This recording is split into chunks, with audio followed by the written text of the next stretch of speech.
네, 한국은행 금통위가 내일 열립니다. 일단 기준금리 동결 전망이 많지만 깜짝 인하 가능성도 지금 제기가 되고 있습니다. 매크로 환경 점검하겠습니다. 윤여삼 메리츠증권 연구위원 나와 계십니다. 어서 오십시오. 네, 안녕하십니까. 반갑습니다. 네. 위원님, 먼저 내일 한국은행 금통위 어떻게 전망하고 계십니까? 제가 2주 전까지만 해도 이달은 동결이다라고 그냥 허심탄회하게 지난달에 인하를 했고 네. 그리고 지난달 인하할 때도 좀 점진적 인하 그리고 아직까지는 뭐 우리 9월, 10월 달까지도 가계부채 부동산 문제가 좀 이슈가 있었잖아요. 네. 그런 부분을 좀 점검하면서 가겠다. 그래서 포워드 가이던스라고 한 3개월 뒤에 금리 인하를 전망하는 금통위원도 한 분밖에 안 계셨어요. 네. 근데 지난주부터 기류가 좀 많이 변하는 것 같습니다. 뭐 주요 정책기관들도 내년도 성장 수치들 내고 트럼프 당선 이후에 또 우리 경제에 대한 불확실성이 많이 높아졌는데 특히나 결정타가 뭐 10월 말에 나온 거긴 하지만 3분기 우리나라 성장률이 전분기로 0.1%밖에 성장을 못했거든요. 네. 그동안 부진했던 내수가 겨우 바닥치고 좀 올라오는 모습이긴 했지만 순수출 쪽에서 무려 그 0.1 중에 마이너스 0.8이나 깎아 먹으면서 이게 수출 모멘텀이 많이 약화되고 이 부분이 이게 일회적인 요인이 아니라 지속적인 요인이 되면 어떻게 하지? 그럼 우리나라 성장에 대한 우려들이 좀 크게 부각이 되면서 이번 주에 자칫 깜짝 인하가 단행되는 게 아니냐. 왜냐하면 10월 달에 금통위원들이 내세웠던 의견은 3분기에 그 부진했던 성장에 대한 부분을 다 파악하지 못하고 내린 부분이 있었기 때문에 네. 내일 인하가 나와도 지금 경기 여건상으로는 이상할 게 없다. 이런 분위기까지 그러니까 거의 클로즈 콜이라는 표현을 쓰죠. 아슬아슬한 상황. 그래서 저는 개인적으로 내일 동결을 하더라도 금통위원이 총 6분, 그러니까 하는 총재 포함 7명인데 네. 총재는 투표를 안 하고요. 6분 중에 2분 이상이 인하를 주장하는 소수 의견. 아니면 인하를 하더라도 동결을 주장하는 금통위원도 나올 수 있는데 어쨌든 내일은 무조건 도비시한 비둘기적인 금통위가 나올 수밖에 없다. 이쪽으로 흐르고 있습니다. 네, 비둘기적인 금통위가 될 것이다. 말씀하신 대로 수출 둔화, 성장률 둔화 지금 심각한 상황이고요. 그 금융 상황 물론 고려해야겠지만 한국은행 앞으로 이제 경기 부양 쪽으로 좀 더 초점을 맞출 거라고 보십니까? 그러니까 올해 연초까지만 해도 우리가 기준금리 3.5%대 올려놨던 게 네. 팬데믹 과정에서 0.5에서 무려 21년 8월 달부터 우리가 좀 빨리 긴축 금리 인상을 시작했는데요. 네. 23년 1월까지 1년 반 동안 무려 300bp를 인상했습니다. 적지 않은 폭이었죠. 물가 때문이었습니다. 네. 미국 기준금리는 물론 그보다 더 강한 5.5%까지 올렸지만 올해 초까지는 그래서 통화정책의 제일 핵심 화두가 물가였어요. 하는 총재 입에서 여전히 제일 중요한 건 물가다. 근데 3분기 들어와서는 잠깐 경기 쪽에 대한 탄력이나 이런 우려와 함께 그때 거론됐던 게 금융 안정.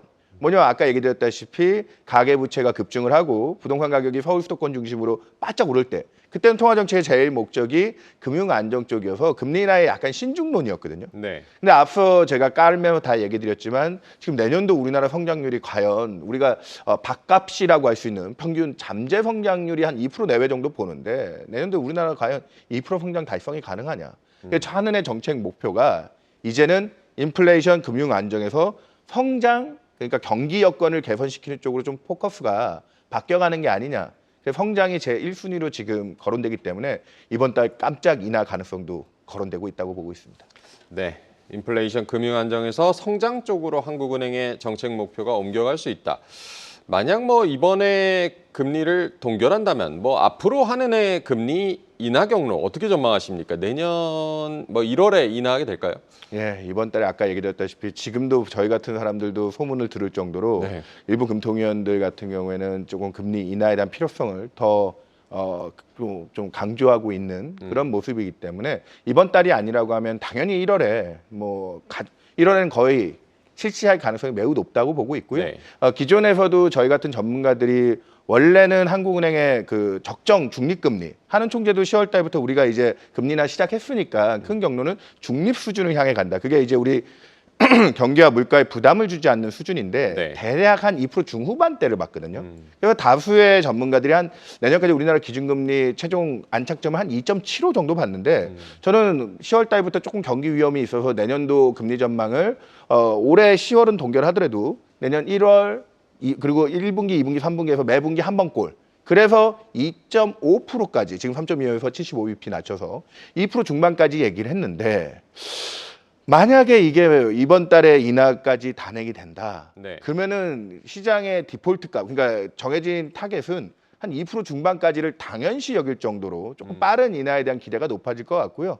그러고 나면 또 반문이 생기겠죠. 2.25까지는 why not? 그러면서 지금 금리 인하에 대한 기대 쪽은 아래쪽으로 하방이 좀 열리고 있다. 그래서 저희는 원래 기존 2.5를 보고 있는데 이달에 금리 인하한다면 최종 하단을 2.25까지도 보고 있고요. 예, 뭐 그런 쪽에 최근에 일부 외국계에서는 그쪽에 2.25까지 콜들이 나오기 시작하고 있습니다.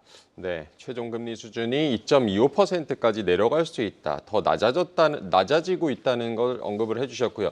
달러 강세에 나타나면서 원달러 환율 1,400원에서 등락을 해왔습니다. 한국은행 금리 결정에 높은 환율도 좀 부담이 될 것 같은데 네. 이 부분은 어떻게 보십니까? 당연히 지금 이번 달에 동결을 한다면 또 이 환율 문제가 경기 쪽에서는 이미 안 좋은 걸 많이 인정하고 있는 분위기이기 때문에 환율이 가장 큰 걸림돌일 텐데 1,400원 부담스럽죠. 절대 레벨에서 과거에 우리가 약간 위기 국면, 거기 더군다나 지금 코스피도 네. 2,400대를 넘나들면서 지금 약간 증시도 불안하고요. 그러니까 환율 원화 약세에 대해서 조금 걱정스러운 목소리가 있을 텐데 최근에 미국 트럼프 대통령 당선되고 나서 특히나 미국 통화 정책이 완화로 가는데 좀 트럼프 대통령이 워낙 인플레이션 재료가 있다 보니까 그런 제약 요인과 함께 미국 경기 긍정적인 시각 때문에 달러가 좀 강세로 많이 갔잖아요. 근데 재미있는 현상이 뭐냐면 트럼프 리스크 인덱스라는 지표가 있더라고요. 그 영국의 유명한 이코노미스트사에서 네. 교역, 안보, 그다음에 이민 요 세 가지 항목으로 충격을 받는 나라들의 순위를 매겼는데 한국이 교역에서는 한 10위권 정도 타격을 받는 나라입니다. 그러니까 우리가 좀 많이 타격을 받을 거라 봤는데 우리보다 더 타격을 크게 받는 나라로 뭐 중국이라든지 멕시코가 1위고요. 네. 그다음에 2위가 중국. 그리고 또 우리랑 교역 제조업체 경쟁하는 저기 베트남과 대만 같은 나라들. 근데 재밌는 건 대만을 제외한 나머지 멕시코랑 중국 그리고 베트남은 우리 원달러 환율이 팬데믹 이후 가장 고점을 찍었던 시기 앵커님 기억나시나요? 2022년 10월 달에 미국 물가가 정점을 찍을 때 네. 그때 원달러 환율이 1,444원까지 갔었거든요. 그때 아까 얘기했던 교역의 위축을 받는 그 중국이랑 멕시코랑 베트남 통화자 가치도 그때 되게 약세 지금이랑 비슷한 고점 수준이었는데 우리는 그때 고점을 지금 넘어서지 않고 있잖아요. 그래도 아직 한 40원 정도 룸이 있는데 방금 얘기했던 국가들, 우리보다 타격을 더 받는 나라들의 환율은 어떤지 아십니까? 지금 그때 2022년 10월에 찍었던 고점들을 다 넘어섰어. 그만큼 그 나라 통화 가치 약세가 더 세게 진행되고 있다는 거죠. 네. 이 말인즉 우리 원화도 지금 1,400원대 환율에 부담이 있긴 하지만 이전 상황과 비교하고 트럼프 대통령의 리스크를 반영했을 때 다른 나라랑 비교했을 때 한국이 그들보다는 취약성 측면에서 좀 덜한 측면이 있고요. 그리고 예전에 한국은행 총재께서 분명히 얘기한 부분이 있습니다. 외환 시장에 대해서는 환율은 레벨이 중요한 게 아니라 변동성이 더 중요하다. 그러니까 지금 원달러 환율 최근에 뭐 급등하는 과정에서 변동성이 좀 큰 듯 보이지만 1,390원에서 1,400원 레인지 한 10원 사이에서 요즘에 좀 안정화되는 조짐을 보이고 있거든요. 네. 트럼프 트레이드도 조금 진정되고 그런 측면에서 이달에도 그래서 금리나 콜이 나오고 있고 2022년에 기록했던 원달러 환율 고점도 넘어서지 않은 상태에서 우리는 내년까지 환율 레벨대에서는 통화 정책에 그러니까 신경을 써야 될 부분은 분명히 맞습니다. 네. 하지만 지금 걸림돌로 작용할 가능성은 좀 낮다. 그렇게 보고 있습니다. 환율 수준은 높지만 걸림돌로 작용할 가능성은 낮다. 트럼프가 그 월가 출신 베센트를 재무장관에 지명한 이후 어제였죠. 10년물 국채금리 급락했었습니다. 미국 네. 국채금리는 이제 좀 안정이 된다고 보십니까? 네, 지금 우리는 트럼프 트레이드에서 가장 대표적인 현상 중에 하나가 미국 금리 급등이었거든요, 사실은. 9월 달에 비커 시행했을 때만 해도 미국채 10년 금리가 3.6%대까지 떨어졌는데 트럼프 대통령 당선되고 일시적이지만 4.5%까지. 네. 그 2달 남짓한 기간 동안 0.9%포인트 채권 시장에서 그 어마어마하게 큰 상승세거든요, 사실은. 그렇게 트럼프 리스크를 반영했다가 최근에 베센트라고 하는 월가 출신의 그리고 이분이 예전에 민주당 당원도 했다가 지금 이제 공화당 트럼프 지지하면 공화당 당원인데 양쪽에 좀 균형감 있는 합리론자고요. 네. 그다음 무엇보다 이분이 예전에 했던 발언들 중에 공화당원이라서 더 그런지 모르겠지만 작은 정부, 그러니까 재정 적자를 균형감 있게 지금 현재 예전에 얘기했던 거 GDP의 3% 이내였는데 네. 그런 정도면 트럼프가 얘기했던 공약 중에서 무리한 확대 재정을 통한 인위적인 경기 부양 그거에 따르는 또 경기가 과열되면 인플레이션이 발생할 수 있다. 그런 것들을 생각보다는 대통령이 되기 전까지는 공약을 좀 세게 얘기했는데 베센트라고 하는 신임 재무장관이 좀 균형을 맞춰줄 수 있는 사람이지 않을까. 그런 기대에 미국채 10년 금리가 베센트 취임 지명 소리를 듣자마자 4.2%대까지 급락을 했습니다. 네. 그런 측면에서 저는 트럼프 트레이드, 그러니까 우리가 트럼프에 대해서 너무 선입견을 많이 갖고 있는 게 아닌가. 그가 뭐 아까 관세 문제 우리나라 교육 타격받는 것도 얘기하고 있지만 네.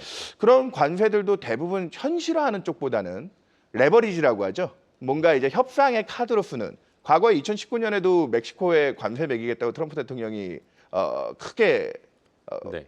선언한 적이 있었는데 그때도 국경 설비하는 거 멕시코가 비용 지불하고 불법 이민자 수용하는 거 수용했더니 그때도 관세를 부과하지 않았어요. 네. 그런 트럼프 대통령의 그 협상의 기술이라고 하는 그런 부분을 생각하면 베센트는 거기서 가장 적절하게 미국의 이제 살림, 지금 최근에 미국의 정부 부채가 급증을 하고 이자 부담액이 높아진 상황에서 그런 부분들을 조금 잘 꾸려나갈 만한 적임자다. 예, 그렇게 생각하고 있습니다. 네, 베센트 재무장관 지명으로 트럼프 트레이드가 어느 정도 균형을 잡고 있다라고 봐야겠습니다. 올해 그 하반기 들어서부터 미국 경제가 어쨌든 식고 있다는 진단이 있었고요. 그런데 뭐 최근에 경제 지표들 보면 여전히 좀 견조하게 나오는데 미국 경제 좀 우려되는 요인 어떤 거 보고 계십니까? 일단 저는 개인적으로 뭐 지금 누가 대통령이 됐어도 피해갈 수 없는 가장 중요한 포인트 중에 하나로 보는 게 뭐냐면 미국이란 나라는 이 부채, 그러니까 네. 지금 정부 부채도 최근에 많이 늘어서 문제이긴 하지만 팬데믹 과정에서 여러 경제 주체들의 부채 문제가 있는데 평균적인 그 부채의 만기들이 한 7년 정도 되는데요. 그 절반쯤이 지난 지금 이제 미국의 긴축 22년부터 시작했죠. 그렇게 금리 인상이 시작한 지 3년 차가 되는 내년도부터는 본격적으로 롤오버라고 하죠. 네. 만기가 돌아온 부채들이 다시 이제 갈아타기가 진행됩니다. 미국은 우리나라는 주택담보대출이 한 70%가 변동이고 고정이 적잖아요. 네. 미국은 반대입니다.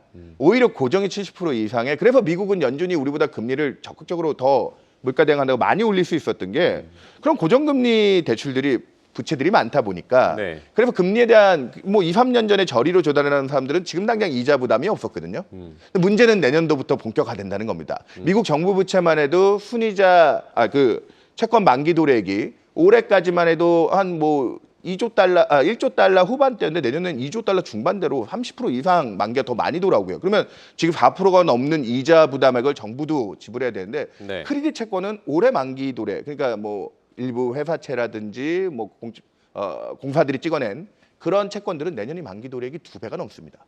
그렇기 때문에 저는 긴축의 3개년이 그러니까 미국의 장단기 금리 차를 뒤집어 놓고 우리 금융시장에서 제일 싫어하는 지표 중에 하나가 빅스 있잖아요. 네. 공포지수라고 하죠. 빅스가 치솟으면 주시장의 악재로 여겨지는데 네. 그 장단기 금리차가 뒤집어 놓고 빅스랑 비교하면 3년 정도 선행해서 움직이는데 작년에 그 뒤집어 놓은 역전된 상황의 스파이크가 작년까지 이렇게 높게 진행이 됐거든요. 내년까지 이 지금 트럼프 행정부가 어설프게 지금 뭐 공약으로 내세웠다고 재정 부양책을 건넨다. 그다음 금리에 대한 스트레스를 준다. 그럼 금융시장 쪽에서 아까 얘기했던 그 부채들이 고금리 갈아타기에 대한 스트레스로 금융 불안이 크게 확산될 수 있는 리스크 팩터로 보고 있습니다. 저는 이 부분 때문에 이제 정책의 포커스는 바이든 행정부에서 지난 2년간 물가 때문에 어쩔 수 없이 연준은 긴축하고 있으니까 정부가 재정을 좀 많이 써왔는데 트럼프 행정부는 그러면 안 된다. 이제 정책의 포커스는 물가가 잡혀가는 국면에서 통화정책에 우선권을 주고 가고 그래서 저희는 내년까지 연준이 트럼프가 생각보다 연준의 금리 인하를 많이 져야 할 수도 있다 걱정하시지만 연준이 얘기한 내년도에 한 3.5% 그러니까 한 지금 이번 12월까지 인하를 해준다면 저희는 12월에도 인하를 보고 있거든요. 네. 12월에 인하하면 내년도까지 대략 100bp 추가해서 3%대 기준금리까지 가는 경로 정도는 미국 금리의 하향 안정화 경로에 그렇게 큰 이탈이 발생할 가능성은 적다. 우리 트럼프를 너무 두려워하지 말자 얘기 네. 드리고 있습니다. 트럼프에 대한 오해도 있다. 11월 FOMC 의사록이 새벽에 공개가 됐고요. 연준 의원들 발언 전반적으로 속도 조절 좀 시사한 것 같은데 의사록 일단 어떻게 보셨습니까? 예, 일단은 9월에 빅컷이 생각보다 그때 7월에 그냥 했어야 되는 부분을 좀 넘긴 거에 대한 뭐 후처리 느낌이 네. 좀 있었죠. 그렇게 빅컵을 하고 11월 첫째 주까지 추가로 확인된 미국 지표들이 좋았기 때문에 약속한 경로에서 11월은 했지만 12월은 지금도 연방금리 선물이라든지 여러 확률 지표들 놓고 보면 뭐 아직도 반반 한 60% 정도 인정해주고 있는 것 같더라고요. 네. 근데 저희는 12월도 인하를 할 거라고 보는 게 그 점진적이라고 하는 건 파월 의장이 9월에 빅컷하고 나서도 계속 해왔던 이야기입니다. 그렇기 때문에 점도표가 12월에 또 내년도 수치들이 얼마나 수정될지는 지켜봐야 되겠지만 트럼프 대통령이 갖고 있는 큰 불확실성 요인들, 그 정치 공약들의 현실화 부분을 감안해야 된다면 연준도 지금까지 자기네들이 약속한 경로를 크게 바꿀 이유가 없다. 그렇기 때문에 12월도 요 근래 지표들이 좀 좋았지만 최근에 지역 제조업 경기 지표 중심으로 조금 식는 모습들이 또 나오고 있거든요. 네. 그렇기 때문에 저희는 12월 달까지는 4.5% 낮춰주고 내년에 100bp 매 분기 한 번씩의 금리 인하 그 경로들에 대해서도 지금은 불확실성이 크기 때문에 유지하면서 적절하게 균형을 잡아갈 거다. 그게 점진적인 속도다. 그렇게 보고 있습니다. 네, 속도 조절로는 있지만 12월 FOMC 금리는 내릴 수 있다. 트럼프 당선 이후에 뭐 연준의 금리 인하 경로에 변화가 생길 것이다. 뭐 이런 얘기들은 많았고요. 결국에 뭐 연준의 최종 금리 수준 어느 정도로 보고 계십니까? 그러니까 이게 선장이 하나 바뀌었다고 미국이라는 큰 배가 네. 그렇게 한 번에 방향타를 틀 수가 없습니다. 물론 트럼프 대통령이 좀 언사가 과격하고 하지만 저는 그가 기업가 출신에 되게 합리적인 판단들을 많이 했고 그 일기 때도 뭐 트럼프 인플레이션주의자라고 하지만 트럼프 대통령이 2017년부터 21년까지 재임하는 기간 동안 미국 물가가 그 4년 평균 얼마였는지 아세요? 1.9%입니다. 그러니까 그게 뒤에 팬데믹 구간이 좀 있었다 해도 전체적으로 물가에 대한 푸시 그때도 대중국 관세는 25%를 부과했지만 네. 그때 우회로 했던 멕시코 같은 걸 인정해주면서 그런 부분들을 상당히 좀 이번에는 근데 멕시코하고 캐나다 관세 부과하겠다고 하는데요. 아니요. 그것도 또 협상 지금 최근에 캐나다 총리가 또 뭐 트럼프 대통령 바로 면담하면서 취임 전까지 그런 관세 부과에 대한 부분들을 좀 스무딩하려고 하는 서로의 협상 노력들이 진행되는 걸 보면 그렇기 때문에 이 트럼프 얘기를 하는 건 트럼프 대통령이 어그러뜨릴 거라고 보는 미국의 최종 금리 경로. 대략 지금 연준이 제시하고 있는 2026년, 2027년 그리고 롱거런이라고 하는 장기 금리 값이 다 똑같은 수치입니다. 얼마냐면 중위값 기준, 중간값 기준 2.9%. 그러니까 지금 연방금리 레인지의 상단 3%거든요. 네. 그 부분이 조금은 상향될 수 있습니다. 그렇게 상향된다고 해도 장기적인 성장과 물가 추세를 감안했을 때 미국의 최종 타겟 안착지는 저희가 봤을 때 한 3.25, 3% 초반대 정도에서 그렇게 크게 변화가 일어나기는 쉽지 않다. 저희는 내년까지 3.5를 가면 2026년까지 3.25나 3%까지 중립까지 추가적인 룸을 볼 거기 때문에 미국채 10년 금리도 지금 4.3%인데 저희가 봤을 때는 올해 9월 달에 봤던 저점 3.6%. 내년 중에 그 정도 레벨을 다시 다운시키면서 채권 시장에서는 투자 기회가 전 있다고 보고 있거든요. 네. 그런 부분들을 좀 투자 관점에서 잘 관찰해 보실 필요가 있지 않을까. 그리고 유동성 측면에서도 트럼프가 그렇게 금리 스트레스를 많이 주지는 않을 거다. 예, 그렇게 보시면 될 것 같습니다. 네, 미국의 최종 금리 3.25에서 3% 초반 정도가 될 것이다. 큰 변화는 없을 것이다라고 짚어주셨고요. 한국은행 같은 경우는 연준의 결정을 또 고려하지 않을 수가 없고 만약에 이제 연준이 좀 속도 조절에 나선다면 한국은행의 통화 정책에 어떤 영향이 있을 거라고 보십니까? 그러니까 지금 미국이 그렇게 속도 조절을 나서는 게 올해 그래도 9월에 빅컵에 3번 회의를 연속적으로 내려주는 이게 좀 네. 빠른 거였잖아요, 사실은. 우리는 지금 10월에 인하를 처음 시작했고 11월에 지금 연속 인하를 하느냐 마느냐 우리도 약간의 행보가 좀 빨라지는 듯 모습을 보이지만 내년에 우리의 행보는 만약에 이번 달 인하를 한다고 하더라도 분기에 한 번 정도가 우리가 갈 수 있는 행보 그러니까 연준하고 비슷할 겁니다. 근데 최종 한 스텝 정도를 우리가 연준보다는 좀 덜 밟는다고 하면 내년에 연준의 기준금리 타겟은 3.5%, 우리의 타겟은 2.5%. 그리고 이전에 고점일 때는 미국 기준금리 5.5일 때 우리 기준금리 3.5로 한 200bp 정도 역전이었잖아요. 네. 그 폭이 내년도까지 오히려 100bp대로 줄어드는 과정이거든요. 그렇기 때문에 그거 우리가 거기서 한 스텝 더 가서 우리가 2.25까지 가서 125bp 정도 스프레드라고 하더라도 이 앞에 200bp대보다는 우리 내부 사정에 의해서 좀 움직이는 정도는 인정받을 수 있다고 봅니다. 그렇기 때문에 우리가 미국은 중요합니다. 환율 쪽에서도 아까 얘기 드렸지만 점검해야 될 포인트들이 많고요. 근데 미국의 네. 대외 금리 차가 그렇게 줄여가는 과정이고 그런 여건 따지면 저희는 내년도에 원달러 환율도 1,400원 위에 뉴노멀보다는 1,300원대에 1,300원대 중후반대의 균형으로 회귀할 거라 보고 있거든요. 그런 식이면 우리나라 통화 정책에 대한 부담이 크지 않다. 우리는 지금 작년에 1.4% 성장, 네. 올해 2% 초반대 성장. 내년에도 지금 1%, 그러면 3년 평균이 1%대 성장이에요. 이 성장이 좀 부진해진 구조적인 문제 때문에 우리나라가 우리 자체 요인을 보고 금리 결정을 조금 더 한두 걸음 정도는 더 나갈 수도 있는 그 정도는 인정해 줄 수 있다. 그래서 이달 인하도 좀 서프라이즈하지만 기대를 좀 많이 하기 시작한 것 같습니다. 네, 내일 한국은행 금통위의 결정도 잘 챙겨 보셔야겠습니다. 오늘 윤여삼 메리츠증권 연구위원과 얘기 나눠봤습니다. 고맙습니다. 네, 감사합니다.